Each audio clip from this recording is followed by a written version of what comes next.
여러분 안녕하십니까. 맨큐의 경제학 이번 시간에 챕터 35장 인플레이션과 실업의 단기 상충 관계 4번 문제 같이 풀어보도록 하겠습니다. 자, 문제를 보시면 문제가 기네요. 자, 경제가 장기 균형 상태에 있대요. 자, 이때 경제의 장기와 단기의 필립스 곡선을 그려라. 여러분 장기 균형 상태에 있다라고 하면은요, 장기 필립스 커브는 수직이잖아. 단기 필립스 커브가 우하향하게 되는데 두 개가 딱 교차되는 부분에서가 바로 장기 균형 상태입니다. 자, 크게 그려볼게요. 여기다 그려도 되겠죠? 이렇게 크게 그립니다. 더 크게 그려볼까? 좋아요. 자, 장기의 필립스 커브가 이렇게 수직으로 되어 있고요. 단기의 필립스 커브가 이렇게 되어 있는 거야. 자, 얘가 지금 상태가 장기의 필립스 커브 곡선을 나타내는 것이고, 얘가 이제 수직 이렇게 돼 있는 거죠. 이렇게. 단기 필립스 커브는 이렇게 우하향하는 형태로 되어 있습니다. 단기의 필립스 커브 이렇게 돼 있죠. 여기는 실업률이고 여기는 물가 상승률 이렇게 있고요. 여기는 자연 실업률 수준 이렇게 있습니다. 오케이? 자, 근데 경기에 대한 비관론이 퍼지게 되면서 총수요가 위축됐다. 여러분, 우리가 AS 곡선 지난번 문제에서 AS 곡선이 총수요 위축으로 소비 지출이 감소해서 좌측으로 이동하게 되면 AS 곡선, 단기 AS 곡선은 가만히 있으면서 곡선상에서 이동했죠. 여기도 마찬가지야. 총수요가 위축되어 있기 때문에, 비관론 때문에, 그래서 원래 장기 균형 상태가 여기 A점이었었는데 경제가 침체되면서 여기 나와 있는 총수요의 변화로 인해서 AS 곡선 자체가, 요거는 단기 필립스 곡선 자체는 가만히 있으면서 곡선상에서 이렇게 이동을 하게 됩니다. 요걸 따라서 이렇게 이동을 하게 되면 그럼 어떻게 됩니까? 그러면 여기 나와 있는 것처럼 실업률은 증가하고 대신 경기가 침체되니까 물가는 하락하게 됩니다.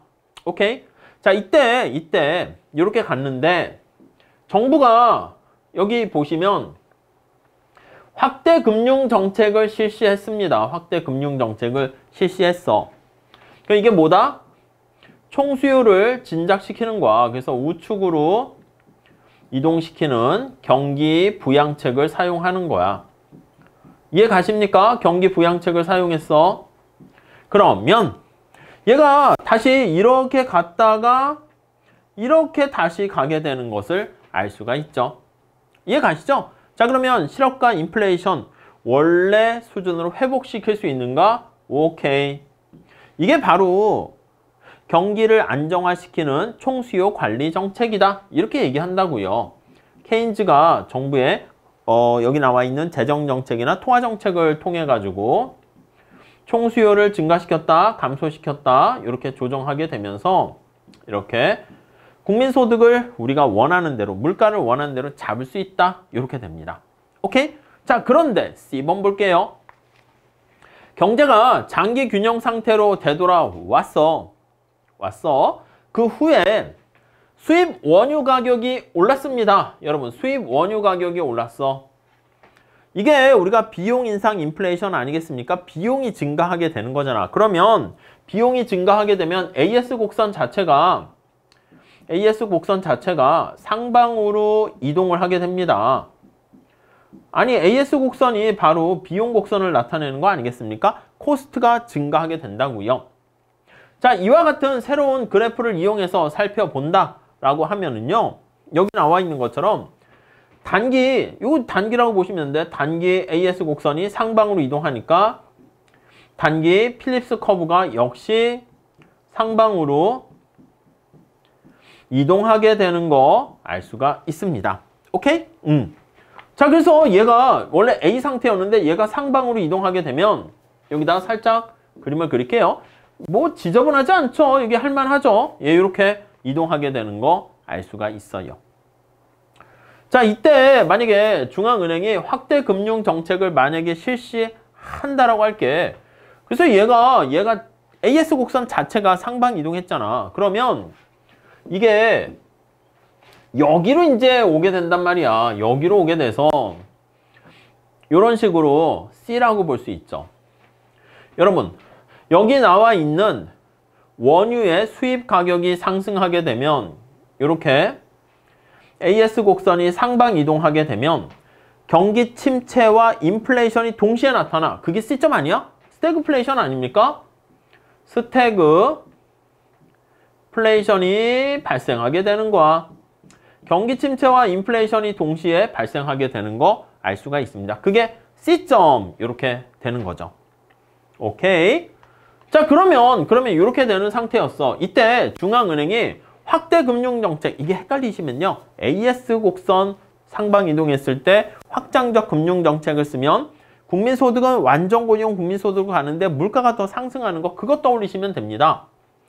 그러면 인플레이션과 실업률을 어떻게 더 국민소득은 완전고용 국민소득으로 다시 가서 되겠지만 여기 나와 있는 것처럼 이 D라고 할까요? D라고 할게요. D점으로 이렇게 가게 됩니다. 오케이? 자, 요거 좀 지저분하니까 여기 지우면 지금은 총수요의 변화로 인한 이렇게 가는 게 아니라 AS 곡선이 이렇게 상방으로 이동하게 되는 거 알 수가 있고요. 그 결과 A에서 C라는 실업률이 증가하면서 인플레까지 발생했습니다. 예, 그래서 이거를 바로 스태그플레이션이다 이렇게 얘기를 했죠. 이때 정부가 총수요 관리 정책, 확장적 총수요 관리 정책을 사용하는 확대 금융 정책을 실시하게 되면 인플레이션이 더 심해지는 거야. 그래서 여기 나와 있는 것처럼 색깔을 이걸로 해야겠네요. 이걸 따라 이제 다시 가게 되는 거야. 단계 AS 곡선을 따라서. 자, 그러니까 처음에는 곡선이 이동을 하게 되면서 이렇게 갔다가 그 다음에 확장적 총수요 관리 정책을 사용했습니다. 확대 금융 정책을 실시했어. 그러면 C에서 D로 가게 되는 거 알 수가 있겠죠. 그러면 국민소득은 완전 고용 국민소득 수준으로 되돌아왔지만 뭐는 되돌아오지 않았습니까? 예, 물가는 엄청나게 올라가게 되는 결과를 초래하게 됩니다. 자, 그래서 이 끝에 아니, 앞에 B와 지금 C 상황은 왜 다른가? 라고 하면요.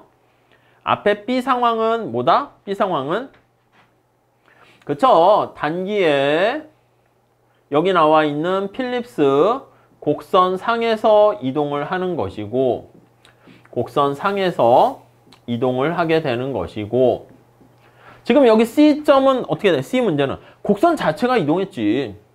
여기 보시면 자체가 이동했지. 이거는 단기에 필립스 커브 곡선 자체가 이동을 했다. 이렇게 보시면 되겠습니다. 이해 가시겠습니까? 예. 자, 이렇게 해서 좀 문제가 좀 약간 흐려가지고 여기다 직접 그렸는데 잘 보이실는지 모르겠습니다. 제가 설명드린 취지 아시겠죠? B는 단기 필립스 커브는 가만히 있어서 곡선상에서 왔다 갔다 하니까 정부의 총수요 관리 정책으로 다시 원래 A점으로 갈 수 있는데 지금 C와 관련된 것은 비용과 관련된 총 공급 측면에서 충격이 발생하게 되면 필립스 곡선 자체가 이동하게 되고요. 그럼 A로 되돌아갈 수는 없어요. 가려고 그러면 다시 여기 나와 있는 AS 곡선, 필립스 곡선을 다시 원래 상태로 되돌아가야 되는데 그거는 공급 측면에서 어떤 조정을 해야 되는 거지. 그래서 공급 측면에서 조정이 있지 않고 총수요 측면에서 조정을 하게 되면은 원래 상태 A로 되돌아갈 수가 없다. 이렇게 보시면 되겠습니다. 이해 가시죠? 자, 이렇게 정리하시고 다음 시간에 5번 같이 풀어보도록 하겠습니다. 감사합니다.